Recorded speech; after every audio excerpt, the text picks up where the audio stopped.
Okay, so this is the glass, the plastic little glass I have, where I've been soaking the light. So I'm gonna go ahead and soak it some more. There's still some of that white corrosion in here, so I'm gonna soak that. I'll just throw this in. I'll put this in here lightly, and just leave it in there. I may have to get a new spring because this one's a little bit deformed. The tail cap, it is missing the ledge, if you will, where this guy goes on. And what I'll do with my Dremel is I'll try and just Dremel, kind of clear it up and Dremel it and make a little flat area. I'll try and save this, although these things are not very expensive. I will have to order a switch because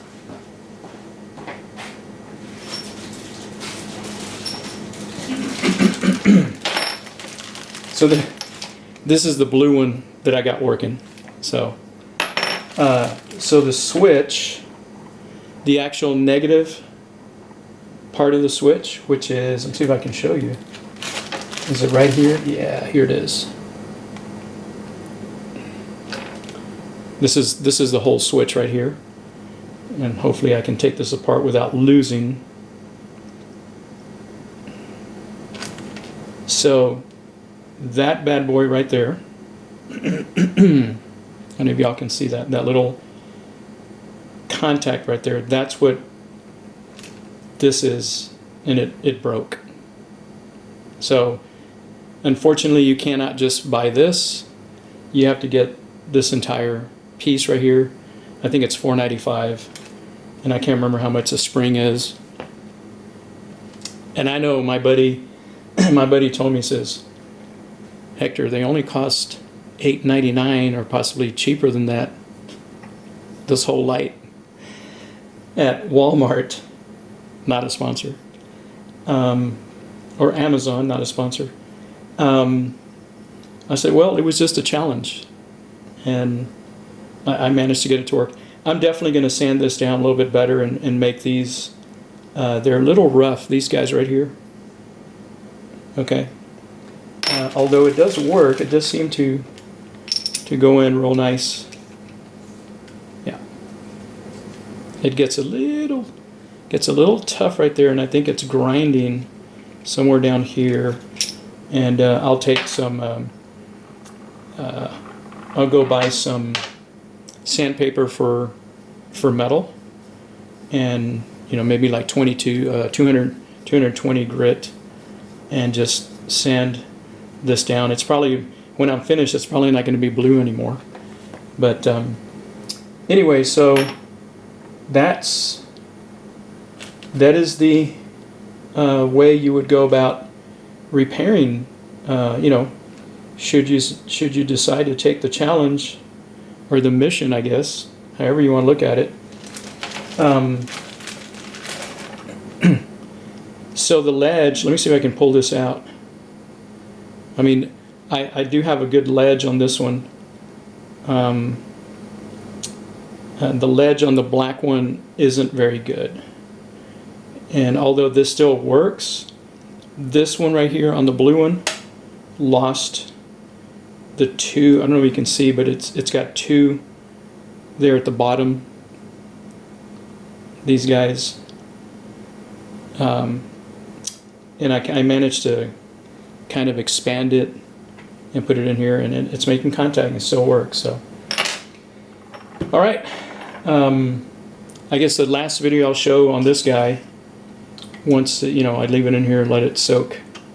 Typically I've been letting it soak in here for 2 or 3 days at a time, and then when the acid gets black or whatever, because there's a lot of the black electrolytic stuff that's in the battery sometimes comes out, goes in there.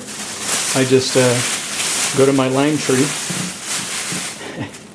get some more limes, and basically I go through all and get all the bad ones, and those are the ones that I squeeze and throw in here. The rest of the good ones I keep. Okay, I'll be back sometime in the future. Have a good day. Okay, hey, hope everybody's doing well. So here I'm at the final,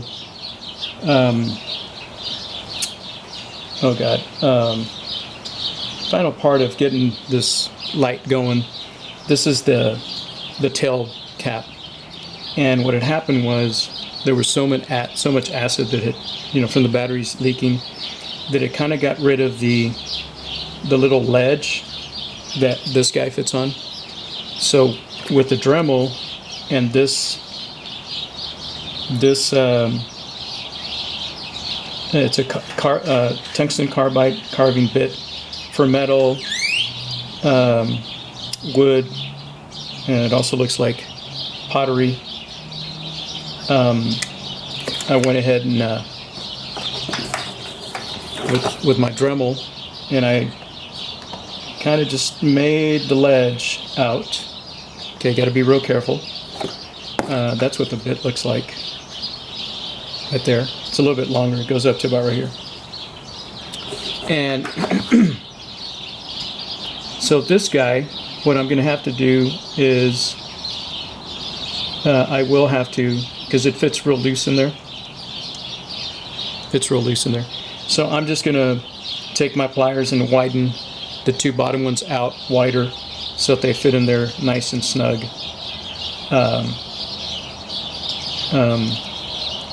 And then it'll be ready. I do have to order the switch part to this light. That's what went bad, but anyway, that's how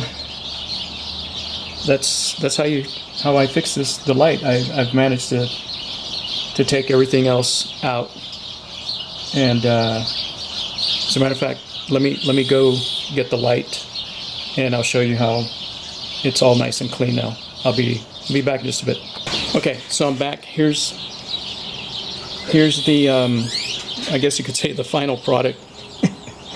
I managed to get everything pretty much all the corrosion out and stuff. There was still some corrosion behind. I'm not sure if this shows up in the camera, but there's a crack there. So right about here is where the bottom battery and the top battery meet. And for some reason, man, it just leaked a lot right there.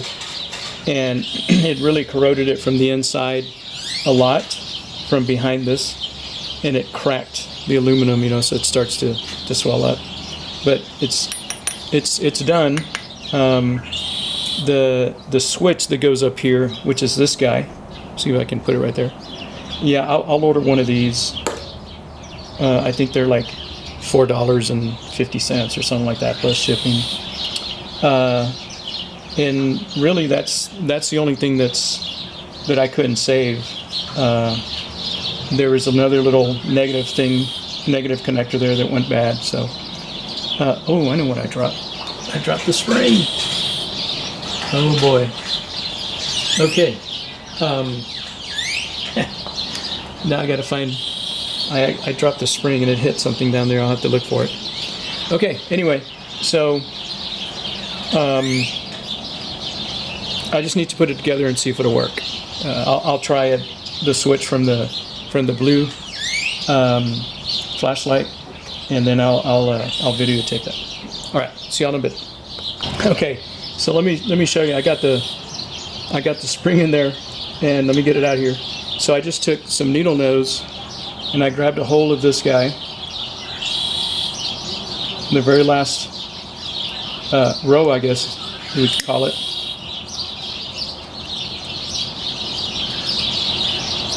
Got a hold of it like that, and then just start it to crank on it, going wider and wider. Okay, and now you just place it in there in the groove there. Let's see if it'll stay.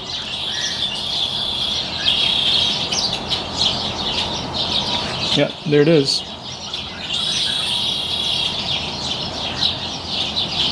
Cool. So,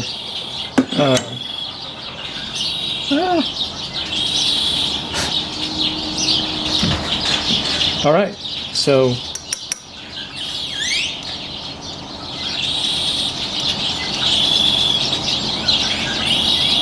again, I'll put the other switch from the other light, and I'll put batteries in there and videotape that it's actually working. Okay, see y'all in a bit. Okay, I'm back. So what happened was, well, I was trying to set it up, and I was trying to put the switch in, this guy.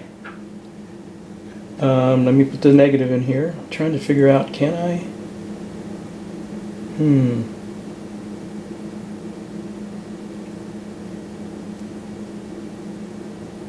Yeah, okay, that guy goes in there.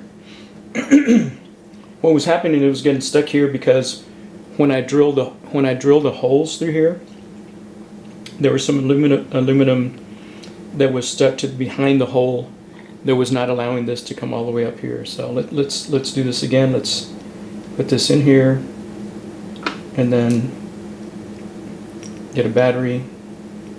Hopefully we can get it going here. And it may hang on some stuff, I don't know. Come on. Yeah, it's hanging. All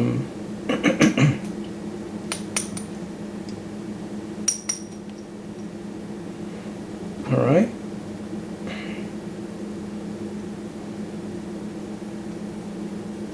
Come on.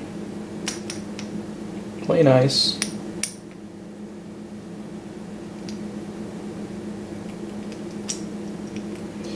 All right. So there it is. It's all the way up to the top. I know y'all can see that. All right. So now I'm gonna put this guy on.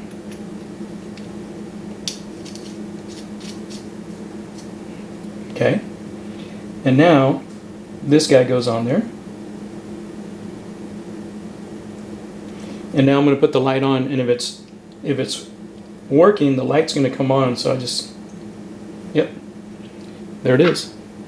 Okay. So now when you put this guy on,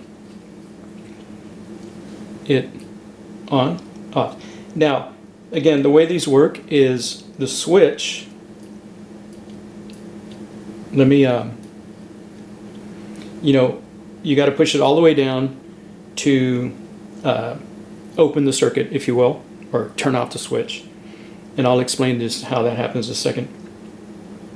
And then when you turn on the light and do this, then you can adjust the beam, wide, narrow, whatever.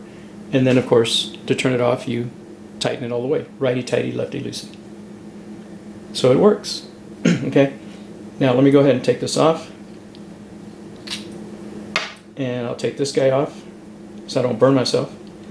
And I don't know if y'all can see, there's a little bit of space in between here. I can put my fingernails through there.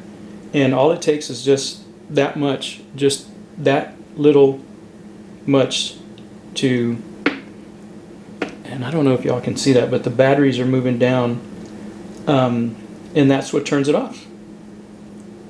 When you clamp this down, it basically moves this guy all the way down and turns it off. So that's how they work. I'm going to leave that one there, and I'm just going to order another one of those switches, and I'll put it in this guy. I know what are y'all thinking. Why did you do that? You know, it was a challenge, and I'd like to save stuff. I'm one of those that if you can save stuff from the landfill, man, give it a shot. Okay, if you know, and if you can't, try and ask somebody in your town or somebody in your church if they know a handyman that, hey, is willing to do stuff. You know, I consider myself a jack of all trades, master of none. But anyway, so that's how I fix this, drilling all the holes. The videos before this one, y'all will see that. So, all right, hope people will learn from this.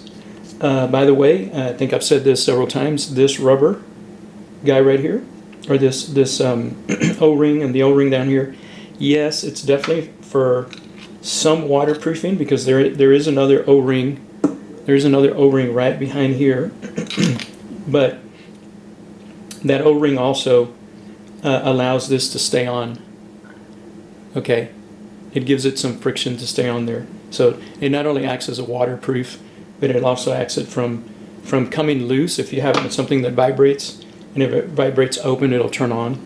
Okay, so bottom line is don't leave alkaline batteries in any flashlight. I was watching this guy's video online, and I agree with him. He basically said, don't use alkalines, just buy all rechargeable batteries. I think you can buy some rechargeable, not alkaline, but I want to say there's still some nickel metal hydride, but obviously we've all gone to the lithium era now, and so there's some lithiums that you can buy and recharge them and stuff. So, and not saying that lithiums don't leak, but haven't seen my phone leak. I know they blow up, they get fat and stuff, and then they stop working. You got to be real careful with those. So, but anyway, all right. Hope you guys learn some stuff. See y'all later. Bye.